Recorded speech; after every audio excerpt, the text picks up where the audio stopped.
Hello students, welcome to study capital. मेरा नाम गौरव कुमार है और आज के इस वीडियो में हम लोग डिस्कस करने वाले हैं, अंडरस्टैंड करने वाले हैं कि एमकॉम में अगर हमें सर एडमिशन लेना है सीयूईटी पीजी 2024 के थ्रू, तो उसका क्या सिलेबस होगा सर क्या एलिजिबिलिटी क्राइटेरिया होगा, क्या पेपर पैटर्न होगा और सर हम किस तरीके से प्रिपेयर करें। क्या कोई प्लेटफॉर्म है जो मुझे हेल्प करेगा सर इस प्रिपरेशन में? बिल्कुल सर, उसी के रिगार्डिंग हम लोग डिटेल में इस वीडियो में डिस्कस करेंगे।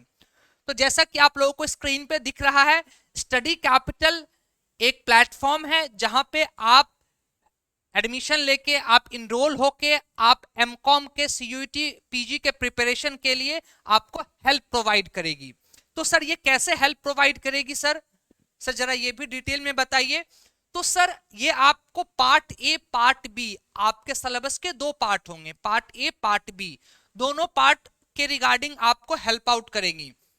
कैसे हेल्प करेगी सर ये आपको लाइव क्लासेस प्रोवाइड करती है सर अगर लाइव क्लासेस मेरे छूट जाते हैं किसी भी वजह से, तो तब तो सर मेरा प्रिपरेशन जो है इनकम्प्लीट रह जाएगा। नहीं सर, स्टडी कैपिटल आपको रिकॉर्डिंग भी प्रोवाइड करती है लाइव क्लासेस की। किसी भी वजह से आपका अगर लाइव क्लास छूट जाता है तो आपके पास रिकॉर्डिंग अवेलेबल होगा, जिससे आप अपना कवर अप कर सकते हैं सिलेबस। और क्या सर प्रोवाइड करती है? सर स्टडी मटेरियल प्रोवाइड करती है। क्या सर ये स्टडी मटेरियल सफिशियंट है हमारे प्रिपरेशन के लिए? बिल्कुल सर, ये स्टडी मटेरियल आपके लिए सफिशियंट है। सर आपको डाउट सेशन भी प्रोवाइड करती है, जहां पे किसी भी टॉपिक से रिगार्डिंग आपको कोई भी डाउट्स है तो आप अपने मेंटोर से डायरेक्टली कनेक्ट होके आप अपने डाउट्स क्वेरीज क्लियर कर सकते हैं। आपके साथ इसी के साथ सर पीवाईक्यू का डीप एनालिसिस भी प्रोवाइड करती है। सर पीवाईक्यू एक बहुत इंपॉर्टेंट रोल प्ले करता है अच्छे परसेंटाइल, अच्छे मार्क्स स्कोर करने के लिए किसी भी एग्जामिनेशन में। तो उन पीवाईक्यू के ऊपर डीप एनालिसिस करके आपको उसके भी वीडियोस आपको प्रोवाइड करवाए जाएंगे और उसके भी आपको लाइव क्लासेस में डिस्कशन होगा। सर वीकली टेस्ट भी प्रोवाइड करेगी ताकि आप अपना एनालिसिस कर सके कि आप किस पार्ट में, किस सब्जेक्ट में आप डिफिकल्टीज फेस कर रहे हैं, आप लैक हो रहे हैं, ताकि आप उसमें और भी ज्यादा अच्छे तरीके से आप इंप्रूव कर सके और भी हार्ड वर्क कर सके उस पर्टिकुलर सब्जेक्ट में, उस पर्टिकुलर टॉपिक में। उसके बाद sir special guidance with top mentors, जैसा कि मैंने बताया कि आप अपने टॉप मेंटोर से आप डायरेक्टली कनेक्ट करके किसी भी तरह की कोई भी डिफिकल्टीज, डाउट्स, क्वेरीज है तो वो आप पूछ सकते हैं। और साथ ही साथ seminars with our CEO and teams, हमारे टीम जो है टाइम टू टाइम बेसिस पे सेमिनार कंडक्ट करते रहती है, जहां पे आप ज्वाइन करके आपके कोई भी क्वेरीज है apart from this syllabus or apart from your doubts, you can also ask the questions related to other aspects regarding universities, placement and all the things. चलिए आगे अब बात करते हैं कि सर क्या पेपर पैटर्न होगा, क्या इसका सिलेबस होगा, इसके बारे में हम लोग अब डिस्कस कर लेते हैं। सर जरा आइए सर जरा देखते हैं क्या है। सर आपका ये जो कॉमर्स का एमकॉम के लिए जो आपका पेपर कोड होगा वो होगा COQP08। ये आपका पेपर कोड होगा आपके एग्जाम के लिए। आगे बढ़े सर, चलिए सर आगे बढ़ते हैं। सर इसकी क्या एलिजिबिलिटी क्राइटेरिया है सर, उसके बारे में जरा बता दीजिए। सर अगर हम एलिजिबिलिटी क्राइटेरिया की बारे में बात करें, एलिजिबिलिटी क्राइटेरिया की बारे में बात करें तो सबसे पहले हम बात कर रहे हैं for the general, OBC and EWS candidate. उनके रिगार्डिंग सबसे पहले हम बात कर रहे हैं तो उनका 50% मार्क्स होने चाहिए इन अंडर ग्रेजुएशन। यूजी में 50% मार्क्स होने चाहिए। ठीक है सर, ये तो सर आपने सर बात किया जनरल, ओबीसी, ईडब्ल्यूएस के लिए। सर एससी एसटी के लिए क्या है sir criteria? Sir SC ST को 5% का रिलैक्सेशन दिया गया है, उनको उनका 45% मार्क्स होने चाहिए यूजी में, तो वो एलिजिबल हो जाएंगे सीयूईटी के थ्रू एमकॉम में एडमिशन लेने के लिए। सर क्या कोई एज रेस्ट्रिक्शन भी है सर? नहीं सर, यहां पे कोई भी एज रेस्ट्रिक्शन नहीं है, नो एज रेस्ट्रिक्शन। यहां पे कोई भी एज रेस्ट्रिक्शन नहीं है, आपकी एज जो भी हो आप इनरोल हो सकते हैं सीयूईटी के थ्रू एमकॉम के लिए। आगे बढ़े सर, ये तो हो गया सर एलिजिबिलिटी क्राइटेरिया। सर अब आगे सर पेपर पैटर्न पे भी थोड़ा डिस्कशन कर लीजिए सर। बिल्कुल सर डिस्कशन करते हैं। तो मैं आपको बता दूं यहाँ पे आपके इस पेपर में टोटल 100 क्वेश्चंस आपसे पूछे जाएंगे, ठीक है। और यहाँ पे आपके पास किसी भी तरह का ऑप्शंस नहीं रहेंगे, जिस तरीके से बीकॉम के स्टूडेंट्स के लिए ऑप्शंस दिए जाते थे कि out of the 50 questions you will have to attempt only 40 questions. ऐसा कोई आपके पास ऑप्शंस नहीं है, इसलिए कहा जाता है कि all questions will be compulsory, ठीक है। इसमें आपके क्वेश्चन पेपर के दो पार्ट होंगे, part A and part B. Part A part जो होगा वो होगा जनरल पार्ट, जनरल पेपर होंगे, जिसमें आपके पास लैंग्वेज कॉम्प्रिहेंशन होंगे, वर्बल एबिलिटी के पार्ट क्वेश्चंस होंगे, जनरल अवेयरनेस से क्वेश्चंस होंगे, मैथमेटिकल कहें या फिर कहें क्वांटिटेटिव एप्टीट्यूड, क्वांटिटेटिव एबिलिटी से रिगार्डिंग आपके क्वेश्चंस होंगे, एनालिटिकल स्किल्स से क्वेश्चंस होंगे पार्ट ए में। और पार्ट ए में टोटल कितने क्वेश्चंस होंगे सर? 25 क्वेश्चंस होंगे। और रिमेनिंग 75 क्वेश्चंस जो होंगे वो आपके स्पेसिफिक सब्जेक्ट से क्वेश्चंस होंगे, ठीक है। वो आपके पार्ट बी होंगे जिसमें 75 क्वेश्चंस होंगे, वो आपके सब्जेक्ट स्पेसिफिक क्वेश्चंस होंगे। अब सर ये सब्जेक्ट स्पेसिफिक क्वेश्चंस जो होंगे सर, ये जो इसका सिलेबस क्या होगा सर, थोड़ा इसके बारे में डिटेल में डिस्कशन करिए सर। इसमें सर बहुत दिक्कत आती है, बहुत क्वेश्चंस मन में उठते हैं। तो चलिए सर, मैं आपको एक चीज रिक्वेस्ट करूंगा कि थोड़ा धैर्य रखिएगा, क्योंकि सिलेबस थोड़ा लेंदी है, ठीक है। तो सिलेबस थोड़ा लेंदी है, हम लोगों को समझना होगा कि क्या क्या सिलेबस होंगे, किस तरीके से हम लोगों को प्रिपरेशन करना होगा, क्योंकि यहाँ पे बहुत स्ट्रैटेजिकली आपको प्रिपरेशन करना पड़ेगा। अगर आप सोचेंगे कि मैं सारा सिलेबस सारा टॉपिक कवर अप कर लूं तो वो पॉसिबल नहीं है। To be fact, to be reality में आपको बता रहा हूं, सारा सिलेबस कवर अप करना पॉसिबल नहीं है इन रियलिटी। तो आपको स्ट्रैटेजिकली प्रिपेयर करना होगा, आपको पीवाईक्यू का एनालिसिस करना होगा कि कौन से टॉपिक से कौन से सब्जेक्ट से कितने क्वेश्चंस पूछे जाते हैं, और उसी के अकॉर्डिंगली आपको अपने आप को प्रिपेयर करना पड़ेगा। आइए जरा सिलेबस को डिटेल में समझते हैं। सबसे पहला होगा आपका सिलेबस का पार्ट माइक्रो इकोनॉमिक्स, जहां पे definition, nature, scope of economics, martial and Robbins के व्यू माइक्रो इकोनॉमिक्स के रिगार्डिंग। इन दो इकोनॉमिस्ट है, पॉपुलर इकोनॉमिस्ट है, उनका क्या व्यू है। Utility of economics, micro versus macro media of economic study, micro और मैक्रो इकोनॉमिक्स में क्या डिफरेंस है उसके बारे में। Economic theory and business decisions.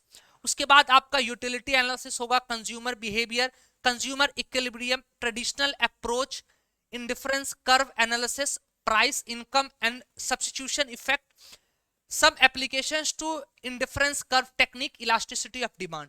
अगर हम लोग अभी हम लोगों ने फर्स्ट एक सब्जेक्ट का सिर्फ 2 यूनिट के बारे में हम लोगों ने डिस्कस किया, तो यहां से एक चीज तो हमें पता लग रहा है कि सर ये जो सिलेबस अभी आप बता रहे हैं सर, ये तो हमने यूजी में स्टडी किया है, क्लास 12th में हम लोगों ने स्टडी किया है, तो क्या सर वही सिलेबस होगा?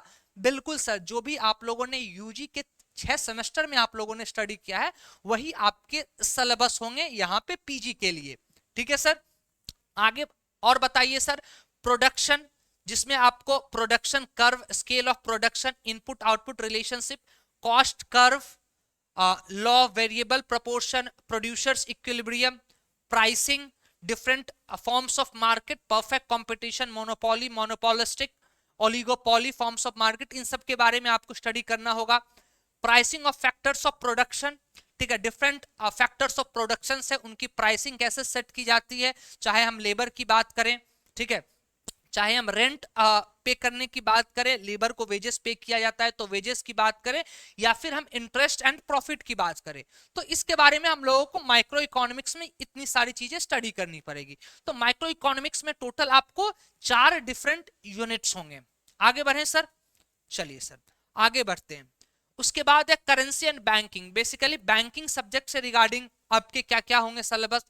Sir function, significance of money, money का क्या सिग्निफिकेंस है, मनी का क्या डेफिनेशन होता है, डिफरेंट फॉर्म्स ऑफ मनी है, M1, M2, M3, M4, उनके बारे में आपको स्टडी करना होगा, ठीक है। Causes, remedies and effects of inflation, inflation, deflation, reflation, ये 3 कॉन्सेप्ट है, इनके बारे में आपको समझना होगा, इनका कॉन्सेप्ट्स, इनका क्या मार्केट के ऊपर इंपैक्ट होता है वो आपको अंडरस्टैंड करना होगा।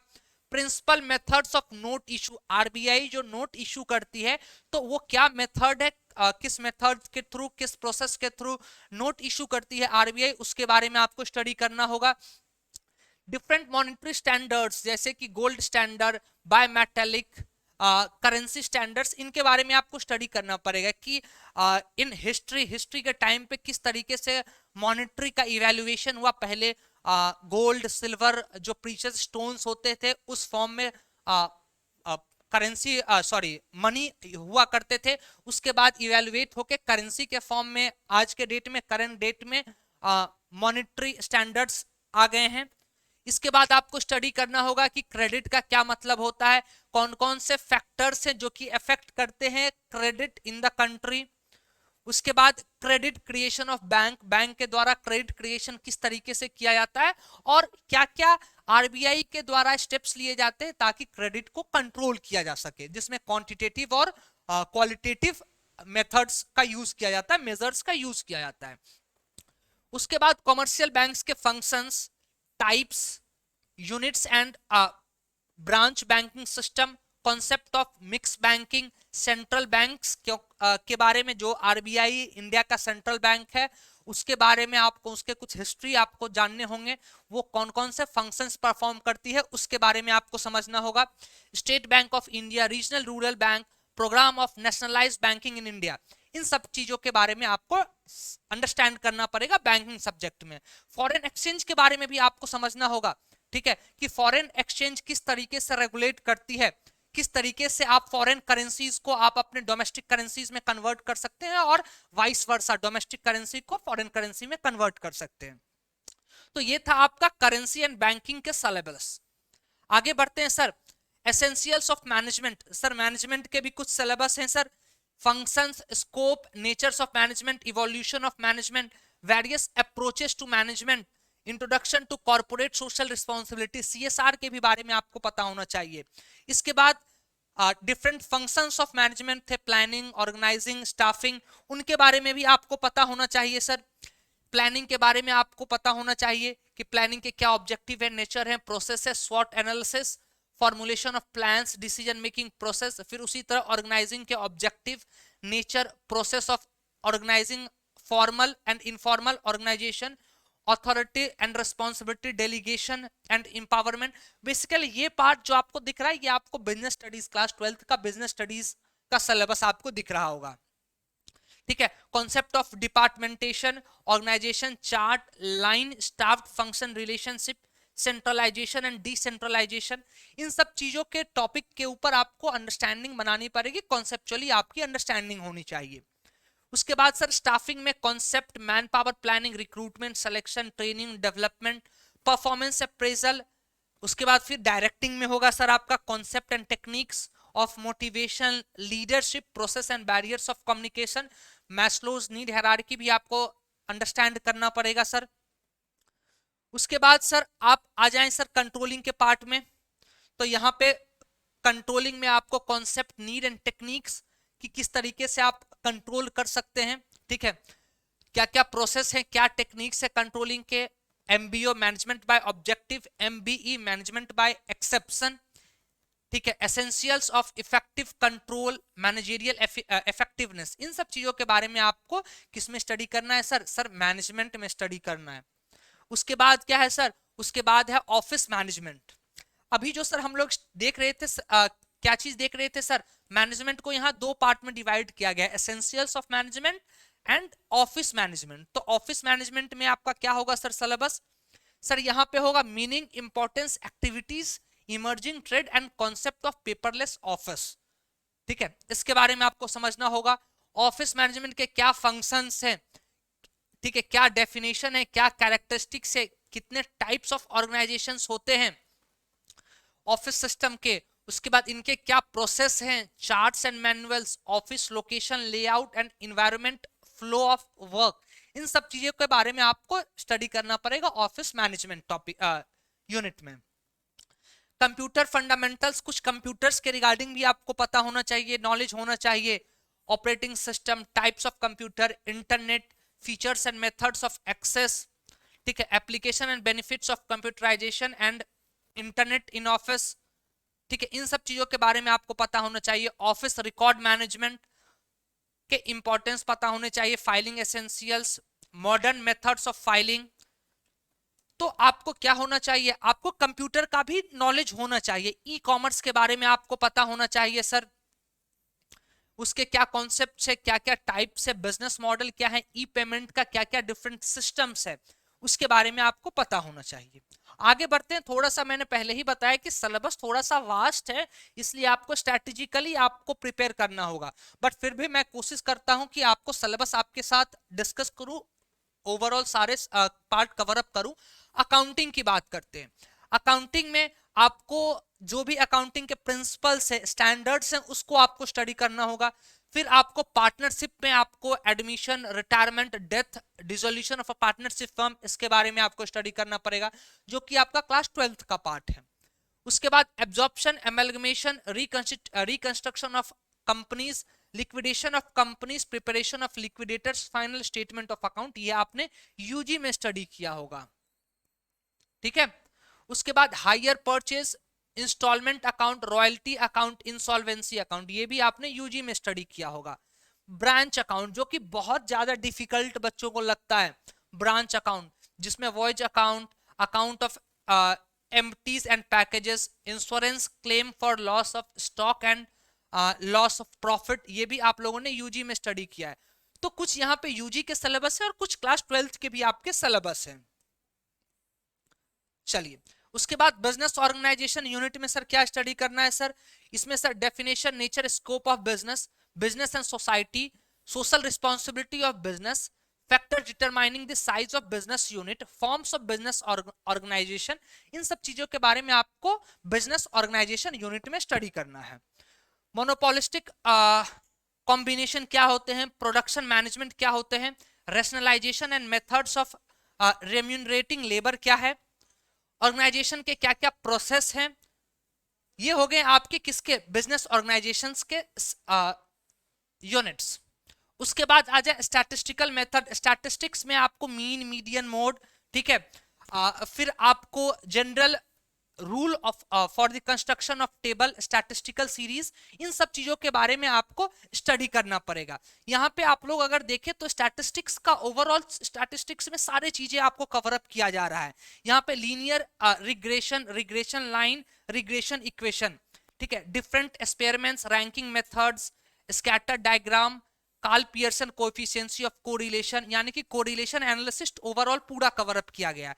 इसी के लिए मैं बार बार आपसे बात कर रहा हूं कि सिलेबस बहुत वास्ट है पीजी के लिए, बट आपको स्ट्रैटेजिकली प्रिपेयर करना होगा। अगर आप चाहेंगे कि सारे टॉपिक्स को मैं कवर अप कर लूं तो वो पॉसिबल नहीं है, उसके लिए आपको फिर 2024 से 2025 में स्विच करना होगा सीयूईटी के लिए। इसी के लिए आपको एक प्रॉपर गाइडेंस की जरूरत है, और उस गाइडेंस के लिए आप स्टडी कैपिटल में अपने आप को इनरोल कर सकते हैं, जहां पे आपको प्रॉपर गाइडेंस प्रोवाइड किया जाएगा। आइए आगे बात करते हैं पब्लिक फाइनेंस में क्या होगा sir syllabus. Sir public finance आपने ये यूजी में स्टडी किया होगा सर, ये यूजी में आपने पब्लिक फाइनेंस स्टडी किया होगा। पब्लिक एक्सपेंडिचर क्या होता है, टैक्सेशन के रिगार्डिंग क्या होगा, पब्लिक रेवेन्यू, कहां कहां से पब्लिक से रेवेन्यू जनरेट किया जा सकता है, किस तरीके का टैक्सेशन पॉलिसी गवर्नमेंट इंप्लीमेंट करती है, ठीक है, इंसिडेंस ऑफ टैक्सेशन, ठीक है। उसके बाद आगे आ जाएंगे मैक्सिमम सोशल एडवांटेज के क्या क्या प्रिंसिपल्स है, analysis of trends of central government revenue expenditure and डेप्ट financing for 5 year plan. Different 5 year plans के बारे में आप लोगों ने class I think Indian economics में पढ़ा होगा क्लास 12th में, तो उसके रिगार्डिंग यहाँ पे बात करेंगे। आइए आगे बढ़ते हैं। नेक्स्ट जो हमारा सब्जेक्ट होगा वो होगा बिजनेस लॉ। बिजनेस लॉ में क्या होगा सर, जहां पे हमें कॉन्ट्रैक्ट एक्ट के बारे में पढ़ना होगा, agency sales of goods act, partnership act, ठीक है, common carriers and carriers of goods of land and air, foreign exchange management act के बारे में हम लोगों को डिस्कस करना पड़ेगा। यानी कि ये कहे तो ये मर्केंटाइल लॉ है, जो कि आप लोग यूजी में स्टडी किए होंगे मर्केंटाइल लॉ के नाम के सब्जेक्ट से। उसके बारे में हम लोगों को यहाँ स्टडी करना होगा। इसके बाद अकाउंटिंग का दूसरा पार्ट है कॉस्ट अकाउंटिंग। जिन लोगों का कॉस्टिंग स्पेशलाइजेशन होगा उनके लिए बहुत आसान होगा, और जिन लोगों का कॉस्टिंग नहीं होगा स्पेशलाइजेशन उनके लिए थोड़ा सा डिफिकल्टी यहाँ पे होगा, क्योंकि वो बच्चे यहाँ पे क्या होंगे, इन साइड टॉपिक से फेमिलियर नहीं होंगे। यहाँ पे बेसिकली आपको कॉस्ट अकाउंटिंग के बारे में स्टडी करना है। कॉस्ट अकाउंटिंग, इसमें सर क्या होगा, सर इसमें कॉस्ट सीट आपको पढ़ना पड़ेगा, कॉस्ट सेंटर्स के बारे में आपको पढ़ना पड़ेगा, क्या क्या एलिमेंट्स है कॉस्ट के, मतलब किस तरीके से हम लोग कोई भी मैन्युफैक्चरर होते हैं वो किस तरीके से अपने आप अपने कॉस्ट को डिटरमिन करते हैं, किस तरीके से वो फाइंड आउट करते हैं कि क्या सेलिंग प्राइस होने चाहिए हमारे प्रोडक्ट के, ठीक है। तो उसके बारे में, कैलकुलेशन के बारे में हम लोग कॉस्ट अकाउंटिंग में स्टडी करेंगे। मार्जिनल कॉस्टिंग क्या होता है, स्टैंडर्ड कॉस्टिंग क्या होता है, उसके बारे में हम लोग स्टडी करेंगे। एब्जॉर्प्शन कॉस्टिंग क्या होता है, एब्जॉर्प्शन ओवरहेड क्या होता है, ठीक है, उसके बारे में डायरेक्ट इनडायरेक्ट ओवरहेड कॉस्टिंग के बारे में हम लोग स्टडी करेंगे यहाँ पे कॉस्ट अकाउंटिंग में। आगे बढ़ते हैं, company law and secretarial practice, यानी कि ये भी आपने यूजी में स्टडी किया होगा कंपनी लॉ के नाम से, जहां पे हम लोग कंपनी का किस तरीके से फॉर्मेशन होगा, कंपनी को कौन कौन से लीगल कंप्लायंसेस को फुलफिल करने होते हैं, ठीक है, कौन कौन से डिफरेंट रूल्स एंड रेगुलेशंस को फॉलो करने पड़ते हैं, डिफरेंट सेक्शंस है कंपनीज लॉ में। बेसिकली ये कंप्लीटली लॉ के ऊपर है, doctrine of constructive notice, memorandum of association, article of association, इनके बारे में आपको स्टडी करना पड़ेगा। किस तरीके से डायरेक्टर्स का अपॉइंटमेंट होता है, किस तरीके से डायरेक्टर का रिटायरमेंट होता है कंपनी में, उसके बारे में आपको स्टडी करना होगा। उसके बाद प्रोस्पेक्टस किस तरीके से इशू कर सकते हैं, प्रोस्पेक्टस में क्या क्या चीज मेंशन होने चाहिए। शेयर्स के रिगार्डिंग आपको स्टडी करने पड़ेंगे कि शेयर्स इशू करने के लिए मिनिमम क्राइटेरिया क्या है, कब आप क्वालिफाई करते हैं शेयर्स इशू करने के लिए, जिसमें आपको शेयर्स के बारे में जब स्टडी करेंगे तो शेयर्स वर्सेस स्टॉक के बारे में आपको स्टडी करना होगा, डिफरेंट टाइप्स ऑफ शेयर्स के बारे में स्टडी करना होगा, जिसमें शेयर्स में वोटिंग राइट्स होता है उसके बारे में आपको स्टडी करना होगा, buyback of shares, bonus shares, right share, e shop, इन सारे टॉपिक्स के बारे में आपको स्टडी करने पड़ेंगे। कहाँ पे, कंपनी लॉ में सर। यानी कि ओवरऑल बात करें अगर कंपनी लॉ में, तो कंपनी से रिलेटेड जितनी भी चीजें हैं सारे चीजों के बारे में आपको स्टडी करना है कंपनी लॉ में। आगे बढ़ते हैं सर, सेलिंग एंड एडवर्टाइजिंग, इसमें क्या होगा सर, सर ये बेसिकली यहाँ पे मार्केटिंग से रिलेटेड आपको चीजें मिलेगी, जो भी आपने यूजी में मार्केटिंग में स्टडी किया होगा वही सिलेबस यहाँ पे होगा। पर्सनल सेलिंग क्या होता है सर, रोल इन मार्केटिंग, किस तरीके से different different individuals role play करते हैं मार्केटिंग में। Face to face personal selling क्या होता है sir, characteristics of a successful sales person, different sales person के क्या क्या गुड कैरेक्टरिस्टिक्स होने चाहिए सेल्स पर्सन के अंदर। Consumer psychology and buying motives, selling of consumer and industrial products, different तरह के प्रोडक्ट्स होते हैं, consumer products and industrial products, उसके बारे में आपको स्टडी करना होगा। कंज्यूमर प्रोटेक्शन एक्ट के बारे में आपको स्टडी करना होगा, ठीक है। डिफरेंट टेक्निक्स ऑफ सेलिंग के बारे में आपको स्टडी करना होगा यहाँ पे। हैंडलिंग ऑब्जेक्टिव्स, डिफरेंट डिफरेंट जो भी ऑब्जेक्टिव्स होते हैं उसको किस तरीके से हैंडल किया जाता है सेलिंग प्रोसेस में, उसके बारे में आपको स्टडी करना होगा। तो सर मैं बार बार ये चीज बता रहा हूं कि सर आप लोगों का सिलेबस जो है बहुत वास्ट है यहाँ पे, ठीक है। यहाँ पे आपको और भी देखिए डिफरेंट एडवर्टाइजिंग मीडिया, जिसमें इलेक्ट्रॉनिक मीडिया हो गया, प्रिंट मीडिया हो गया, आउटडोर मीडिया हो गया, उनके बारे में आपको स्टडी करना पड़ेगा। अब आते हैं बिजनेस मैथमेटिक्स, जो कि बहुत डरावना सब्जेक्ट लगता है बच्चों को, ठीक है। बहुत लोग आप लोग बिजनेस मैथमेटिक्स से भागेंगे, क्योंकि यहाँ पे क्या होंगे, यहाँ पे बेसिकली आपको कैलकुलस स्टडी करना होगा, matrix and determinants, linear programming, compound interest and annuity centres, इनके बारे में आपको स्टडी करना पड़ेगा। कहाँ पे सर, बिजनेस मैथमेटिक्स में। जिन बच्चों का मैथमेटिक्स रहा होगा ऑप्शनल सब्जेक्ट यूजी में, वो इन सारे टॉपिक से फेमिलियर होंगे, और जिनका ऑप्शनल सब्जेक्ट मैथमेटिक्स के जगह पे कंप्यूटर होगा या फिर कोई और सब्जेक्ट होगा, तो उनके लिए ये बहुत दर्ददायक सब्जेक्ट होता है, यूनिट होता है। तो इसके बारे में आपको डिटेल में स्टडी करना पड़ेगा। उसके बाद आ जाते हैं sir insurance law and accounting. Insurance companies जो होती है वो कौन कौन से लॉ को फॉलो करती है, कौन कौन से लॉ की कंप्लायंसेस उनको करनी पड़ती है, किस तरीके से वो लोग अपने बुक्स ऑफ अकाउंट्स को मेंटेन करती है, उसके बारे में आपको स्टडी करना पड़ेगा। जहां पे इंश्योरेंस में life insurance, fire insurance, marine insurance, इन सब के बारे में आपको स्टडी करना पड़ेगा। Principles of life insurance, principles of marine insurance, इनके बारे में आपको स्टडी करना पड़ेगा। उसके बाद सर इनकम टैक्स, जहां पे आपको 5 different heads of income tax, जिसमें आपको आ जाएंगे salary, income from house property, profit and gains from business and profession, capital gain and income from other sources. In 5 heads के बारे में आपको डिटेल में पता होना चाहिए। ये भी आपने यूजी में स्टडी किया होगा, ठीक है। आपको एग्रीकल्चर इनकम का क्या होगा, कैसे क्या क्या डिडक्शंस, कहाँ पे किस सेक्शंस के अंदर कितने डिडक्शंस दिए जाते हैं, किस हेड के अंदर कितना बेसिक डिडक्शंस है, ठीक है, कितना बेसिक एग्जम्पशंस है, उन सब चीजों के बारे में आपको स्टडी करना होगा। इंडिविजुअल का क्या मीनिंग होता है, एचयूएफ का क्या मीनिंग होता है, फर्म का क्या मीनिंग होता है, क्या टैक्स रेट है, क्या टैक्स स्लैब है, ठीक है, इनकम टैक्स का, उसके बारे में आपको स्टडी करना होगा। Set of and carry forward of losses, कोई अगर इंडिविजुअल अगर लॉसेस बेयर करती है तो उसका किस तरीके से सॉर्ट ऑफ किया जा सकता है, किस तरीके से उसको कैरी फॉरवर्ड किया जा सकता है उन लॉसेस को फर्दर ईयर्स में, उसके बारे में स्टडी करना होगा। उसके बाद आए ऑडिट। ऑडिट सब्जेक्ट में जो भी कंपनीज, जितने भी जॉइंट फर्म्स होते हैं, कंपनीज होते हैं, उनकी ऑडिट करना कंपलसरी होता है उन जॉइंट फर्म्स को। तो क्या ऑडिट का क्या प्रोसेस होता है, कौन कौन से डिफरेंट तरह के ऑडिट्स होते हैं, कौन कौन सी कंपनीज क्वालिफाई करते हैं ऑडिट करने के लिए, ठीक है, उन सब चीजों के बारे में हम लोगों को स्टडी करना होगा। वाउचिंग का क्या मतलब होता है, वेरिफिकेशन का क्या मतलब होगा, क्या ऑडिटिंग स्टैंडर्ड्स फॉलो करने पड़ते हैं, कौन कौन से एलिजिबल होंगे टू बी द ऑडिटर। यहाँ पे एक स्टैंडर्ड ऑडिट होता है और एक कॉस्ट ऑडिट होता है, दोनों के बारे में आपको स्टडी करना होगा। क्या क्या रिसेंट ट्रेंड्स आए हैं ऑडिटिंग में, उसके बारे में आपको स्टडी करना होगा। फिर आते हैं इंडियन इकोनॉमिक स्ट्रक्चर, जो कि इंडियन इकोनॉमिक्स से आपके क्लास 12th का सिलेबस होगा। यहाँ पे इंडियन इकोनॉमिक्स के बारे में प्राइवेट, पब्लिक, एग्रीकल्चरल सेक्टर्स के बारे में आपको स्टडी करना पड़ेगा, इंडस्ट्रियल सेक्टर्स के बारे में आपको स्टडी करना पड़ेगा, डिफरेंट 5 इयर्स प्लान के बारे में आपको स्टडी करना पड़ेगा इकोनॉमिक्स में, इंडियन इकोनॉमिक्स में। उसके बाद आते हैं मार्केटिंग प्रैक्टिसेस एंड फाइनेंस। यहाँ पे बेसिकली आपको फाइनेंस से रिलेटेड कुछ चीजें आपको स्टडी करने पड़ेंगे, कुछ मार्केटिंग से रिलेटेड आपको टॉपिक्स को स्टडी करने पड़ेंगे, जहां पे डिस्ट्रीब्यूशन चैनल्स के बारे में आपको स्टडी करना होगा, प्रमोशनल क्या क्या टूल्स हैं, किस तरीके से प्रमोशन किया जाता है, उनके बारे में आपको स्टडी करना होगा। प्रोडक्ट्स के बारे में, डिफरेंट टाइप्स ऑफ प्रोडक्ट्स होते हैं, जहां पे कंज्यूमर प्रोडक्ट्स होते हैं, इंडस्ट्रियल गुड्स होते हैं, उसके बारे में आपको स्टडी करना पड़ेगा। किस तरीके से आपको प्लान करना है किसी भी प्रोडक्ट को लॉन्च करने के लिए मार्केट में, उसके रिगार्डिंग आपको स्टडी करना होगा।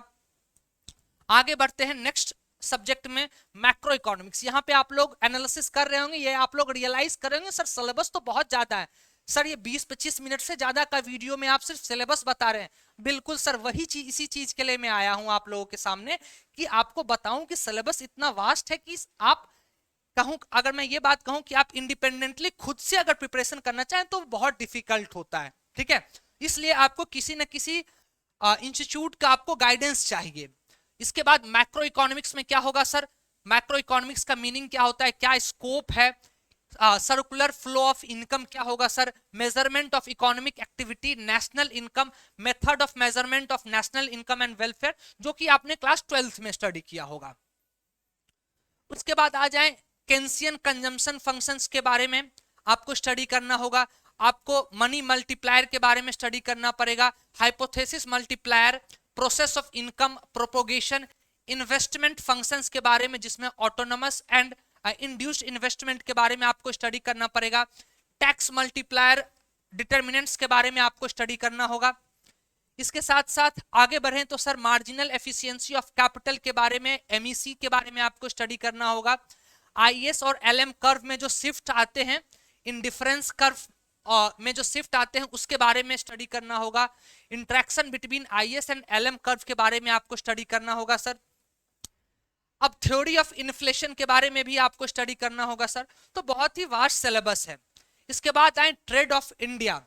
सर ये कौन से टॉपिक है, इसमें क्या स्टडी होगा सर, सर यहाँ पे ट्रेडिंग के रिगार्डिंग आपको स्टडी करनी है, यानी कि यहाँ पे क्या होगा सर, यहाँ पे फॉरेन ट्रेड के रिगार्डिंग आपको स्टडी करना होगा कि फॉरेन ट्रेड का क्या प्रोसीजर है, क्या हिस्टोरिकल हमारा फॉरेन ट्रेड, किन किन कंट्रीज के साथ किन किन गुड्स में फॉरेन ट्रेड किया जाता था, उसके बारे में आपको स्टडी करना होगा। रिसेंट क्या ट्रेंड्स चल रहे हैं ट्रेडिंग फॉरेन ट्रेड में, उसके बारे में आपको स्टडी करना होगा। इंडिया का फॉरेन ट्रेड किस किस डायरेक्शंस में मूव ऑन कर रही है, किस किस प्रोडक्ट्स में, किस किस गुड्स और सर्विसेज में ट्रेडिंग कर रही है करंट में, उसके बारे में आपको नॉलेज होना चाहिए। अच्छा, यहाँ पे सर आप गैट यूएनसीटीएडी के बारे में आपको स्टडी करना पड़ेगा। Balance of trade, balance of payment, जो कि फॉरेन ट्रेड से रिलेटेड कॉन्सेप्ट है, उसके बारे में आपको स्टडी करना पड़ेगा।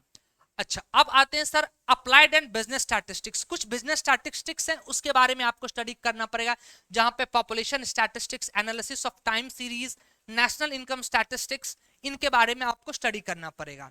Law and practices of banking, banking के क्या क्या लॉज हैं, क्या क्या प्रैक्टिसेस अडॉप्ट किए जाते हैं बैंकिंग में, उसके बारे में आपके पास डिटेल नॉलेज होना चाहिए। डेवलपमेंट बैंकिंग के बारे में आपको पता होना चाहिए, क्या क्या प्रॉब्लम्स फेस किया जा रहा है रूरल और इंडस्ट्रियल फिनेंसिंग को लेकर, उसके बारे में आपको इंफॉर्मेशन होना चाहिए। रूरल बैंकिंग, डेवलपमेंट बैंकिंग के रिगार्डिंग आपके पास इंफॉर्मेशन होना चाहिए। कॉमर्शियल बैंक और डेवलपमेंट बैंक के बीच में क्या क्या डिफरेंसेस हैं, उसके बारे में आपके पास नॉलेज होने चाहिए। ठीक है, तो ये बेसिकली आप लोगों को स्क्रीन पे दिख रहा होगा कि क्या क्या स्टडी करना है बैंकिंग के रिगार्डिंग। आईएफसीआई, आईडीबीआई, आईसीआईसीआई, आईआरबीआई, यानी कि डिफरेंट डिफरेंट बैंक्स, कब कौन सी बैंक स्टैब्लिश हुई, किसका हेडक्वार्टर कहां पे है, कौन कौन से बैंक किस एरियाज में डोमिनेट कर रही है, इन सब के बारे में आपको स्टडी करना होगा।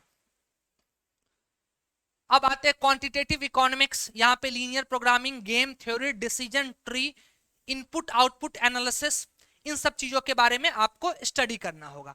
तो ये था टोटल हमने सिलेबस के बारे में डिस्कस किया कि अगर आप एमकॉम सीयूईटी यूजी 2024 के लिए आप प्रिपेयर कर रहे हैं, तो आपको क्या क्या सिलेबस में कवर अप करने पड़ेंगे। और मैं एक बार फिर से एट द एंड आपको बताना चाह रहा हूं कि सिलेबस बहुत वास्ट है। आपको मैं रिमाइंडर बार बार दे रहा हूं कि सिलेबस बहुत वास्ट है, सारे टॉपिक्स को आप कवर अप नहीं कर सकते एज अ होल। आपको बहुत स्ट्रेटेजिकली आपको प्रिपरेशन करना पड़ेगा। आपको पीवाईक्यू का एनालिसिस करना पड़ेगा, किस टॉपिक से क्वेश्चंस पूछे जाते हैं ज्यादा, किस टॉपिक से क्वेश्चंस नहीं पूछे जा सकते हैं, उसको आप लीव करेंगे, तभी आप जाके कंप्लीटली प्रिपेयर हो सकते हैं सीयूईटी यूजी सॉरी पीजी 2024 के लिए। ठीक है, चलिए, थैंक यू स्टूडेंट्स, मिलेंगे नेक्स्ट वीडियो में कुछ नए टॉपिक्स के ऊपर। Thank you students.